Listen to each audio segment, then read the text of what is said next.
Hey guys, Carlo here. Welcome to the vlog. This is the channel where we talk about sneakers, life, and tech. And for this episode, I am absolutely thrilled to bring you guys my unboxing and on-feet review of the Jordan 11 Concord.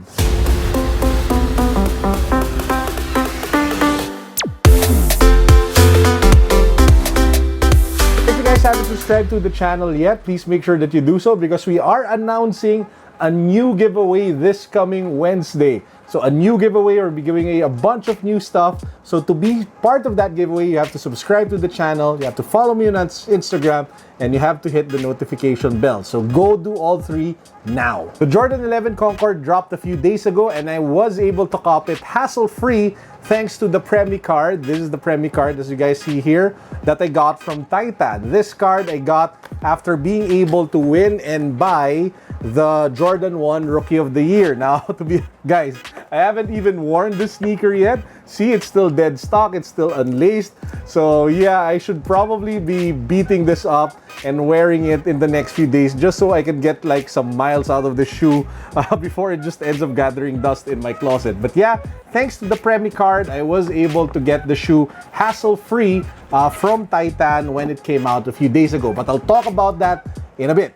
A lot of people are calling this sneaker, the Jordan 11 Concord, the GRAIL. In fact, if you take a look at how Titan marketed it, they were really going all out in labeling this as the GRAIL sneaker, or the holy grail sneaker that everybody and anybody should aspire to have. Now, that is definitely very debatable in the sense that what is the GRAIL sneaker for everybody, but this sneaker does have some special importance, at least to me, in a very personal way.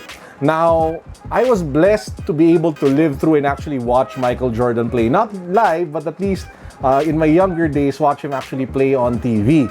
And I remember the day where he came back out of retirement to put on the 45 jersey. And I was like, this guy is out of it. This guy doesn't have, you know, what's needed to be able to play at the level that he used to play. And yeah, he pretty much shut me up, and he shut every single doubter. He shut up every single hater in the world of Michael Jordan with the way he played, with the way he excelled, with the way he won championships again and again and again after coming out of retirement. So that's what this sneaker reminds me of. It reminds me also of the advice that I got from one of my former bosses in work. Shout out to Mr. Apple Jong Lai, who actually became my ninong in a wedding, or a sponsor to my wedding. He told me that the hardest thing to argue against is success. So if you have doubters, if you have haters, if you have backstabbers in the office, you know what you need to do, Carlo? Shut them up with your success. It's the same thing with Michael Jordan when he came back. And he pretty much shut up the entire world of doubters and haters that he had when I see this sneaker, when I take a look at the shoe. And that's why for me, it's a really special kind of sneaker. It's not just a sneaker that looks nice. It's a sneaker that actually evokes memories, and it's a sneaker that stands for a lesson. It stands for something that's very close to my heart.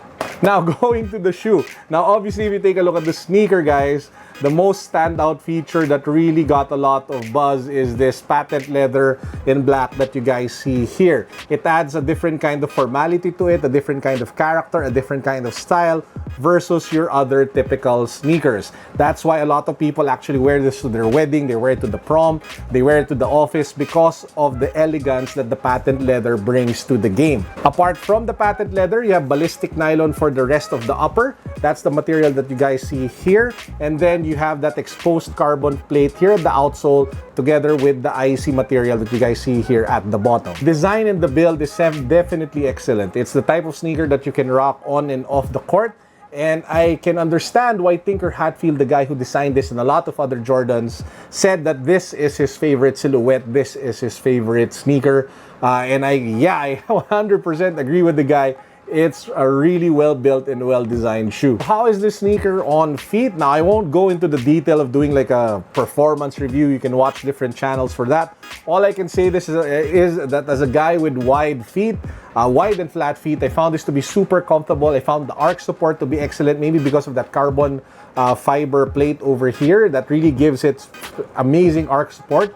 And it was fantastic for me given that I have wide feet, which is always an issue when I wear sneakers. So having said that, it looks like after collecting the 10 off-white. I have a new sneaker that I want to collect different colorways and give different styles of. It looks like it's going to be the Jordan 11. And man, this feels amazing on feet. I mean, as a guy who has, again, wide and flat feet, I love wearing this shoe. It kind of pisses me off a bit, and I just have to tell this story to you guys, that right after buying it from Titan and picking it up from Ronak along Shaw Boulevard, I decided to wear it out of the building already because I was so excited to be able to have it on feet and to get the feel for the Jordan 11.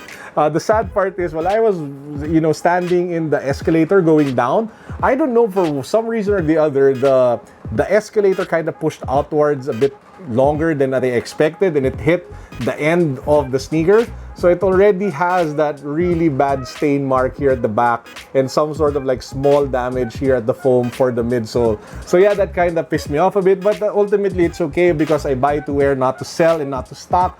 So it's okay if it's a bit beat up. Yeah guys, I don't want to take up too much time for this one. That's it for my on-feet review of the Jordan 11 Concord. Again, congratulations to Titan for the release.